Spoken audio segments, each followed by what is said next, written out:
За баярлалаа. За өнөөдөр Нөрвөлийн байнгын хороо Номын чимэг даргатай байнгын хороо чухал хилцүүлэг явуулж байна. Тэгээ бид бол одоо бүгдээрээ өр хүүхэдтэй дүүнертэй хүмүүс Монголд ярин хүүхдийн үдийн цай бол дэлхийн 180 гаруй орноос бид эдний үдийн цайгаа бүгдд нь өгчүүл нэг 90 оронд л орох гэдэг юм л. 90 дэх орн ч юм уу.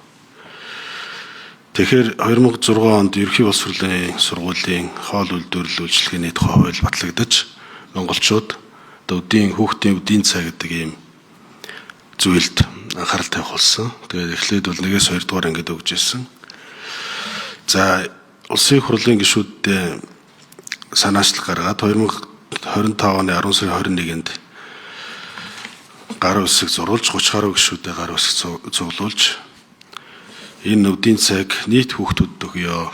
Нийт хүүхдүүдэд өгөх мөнгийг нь улсын төсвүүдээр тавья гэд ингэ санаачлал гаргасан. За 37 оны нэрийг одоо энд дурдхад бас цаг хугацаа орох бах. Энэ гишүүдтэй баярлалаа. За бид бол энэ хүүхдийнхээ үдийн цайг $1 хүрэх $1 гаруйтай мөнгөөр шидэж чадаагүй гэж том төсөл ярьж хэрэлдэх нь бол утгагүй болчиход байна. Одоо цаан чин би нэг Улаанбаатарын сургуульд очиж үзсэн. Тэгэхэд багш нар ярьж байна. Би 2 багштай уулзсан. За манай зарим хүүхэд бол зөвхөн үдийн цай уух гэж хичээлд ирдэг. Гэрт нь үдийн цай байхгүй. Тэрнийхээ ирсэндээ бол одоо хүүхэд маань сайн сурдаг болсон шүү гэж.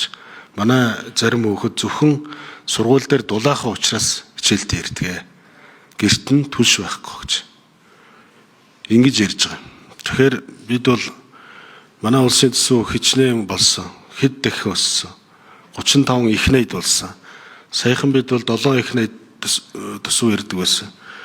Тэгэхээр одоо бид бол энэ сая 100 мянга орчим хүүхдээ 47% нь одоо хоолж байгаа юм байна тийм үү? Үдийн цай өгж байгаа юм. Одоо нэг 52% нь хэдүүлээ одоо эх 27 оны төсөвтөө суулгая. 26 оны төсөв батлахад болохгүй нэ гэд ингээд эх оны төсөв заавал суулгана гэж амласан. Сангийн яам амласан. Боловсролын яам одоо энийг ойлгож байна уу ойлгохгүй байна уу амласан. За ингээ 27 оны төсөвт бүгдээрээ суулгачихё. Одоо бол 323 тэрбум төгрөг энэ жилийн төсөв. Тэгээ эх жилийн төсөв хэдүүлээ ингээ бүгдээрээ сайн эртхэн одоо тооцоод одоо төсвийн одоо цаглбар хилцэж эхлэх гэж байгаа учраас эртхэн тооцоод энийг заавал суулгана шүү. За яг хуу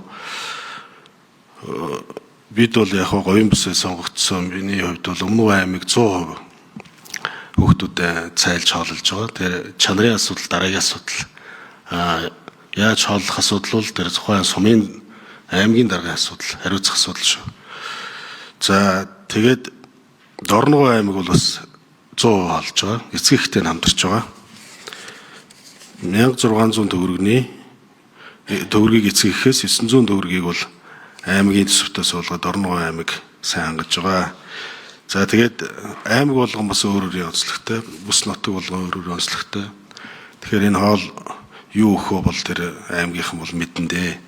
Тэгэхээр бол энэ та бүдгийн маань одоо энэ оролцож байгаа хилцүүлэг бол бас чухал байна. Тэгээ бүгдээрээ 27 оноос эхлээд Монгол улс нийт хүүхдүүдэд алагчлалгүй үдийн цай ядаж явуулчихъя.